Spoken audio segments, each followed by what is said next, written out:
This is Chris from Holy Retardation and my seventh episode of The Way I Get It. And here I want to blab a little about some theories that have been lurking in my mind. Again, they're related to religion because, what's a reasonable person to do with all the religious issues storming around about him? Everywhere I go and every person I meet and converse with, I come to examine them and their personality based on their relationship with religion. And people may wonder why the fuck I tend to do that, but I wonder, how could you not do it? What could be more telling about a person's character than them believing in some idiotic nomadic philosophy or take as sacred law the words of a Jew who simply rebelled against the Roman government? And by religion, I don't just mean Christianity. This just happens to be the one example that always seems to be flying in my face because I happen to live in such a place. I mean religion in general, Islam and Buddhism and, whatever. So my general conviction is that religion is wrong in all its forms. Religious doctrine and ideology is something that puts dangerous limits upon a person's mind, and ultimately a pest when it comes to the progress of the human race as a whole. But in this episode, I'm going to tell you about a certain, let's say, demon that has been torturing me of late. So recently I went through lots of shit that turned out extremely depressing for me. I fell into the deepest and darkest place, of all the dark places I went throughout my life.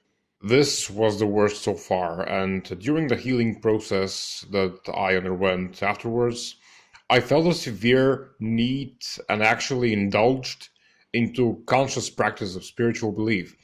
Let me point out, no, I am not in the least religious now.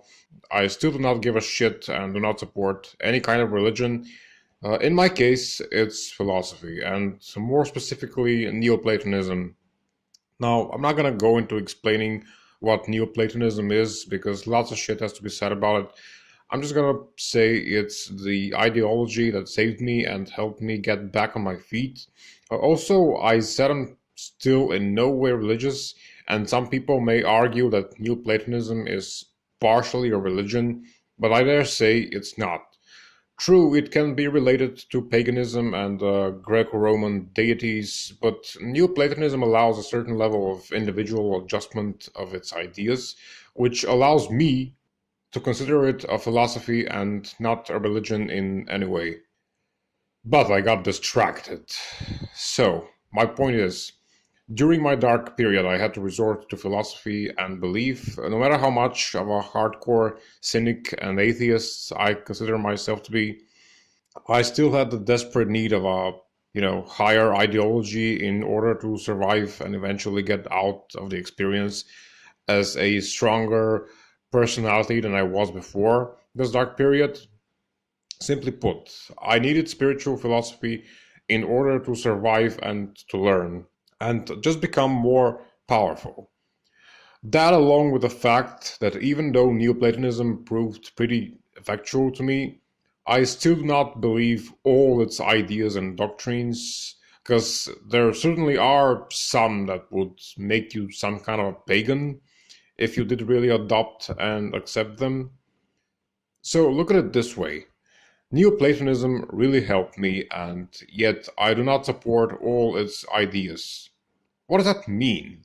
I don't firmly believe in this philosophy and its ideas, but I still used those ideas to my advantage.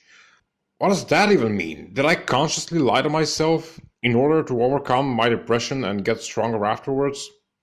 I literally used claims I consider untruthful to my advantage. So it made me reconsider my standpoint when it comes to religion as a whole. Yeah, it is fake, and it is manipulative and ridiculous, but does that make it all that evil? If its deceptive ideas can be used to help people overcome difficulty and better themselves in one aspect of life or another, is it to be considered backward thinking? And let's set aside the polar opposites of good and evil. Let's just say religion can be used as a vessel to bring out in people their strongest version.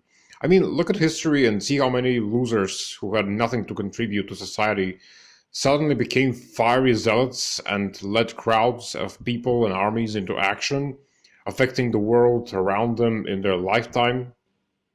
Do ideas and beliefs, if even false and retarded, actually and after all empower people and make them play out their role in life? So this was Chris from Holy Retardation and Still an Atheist.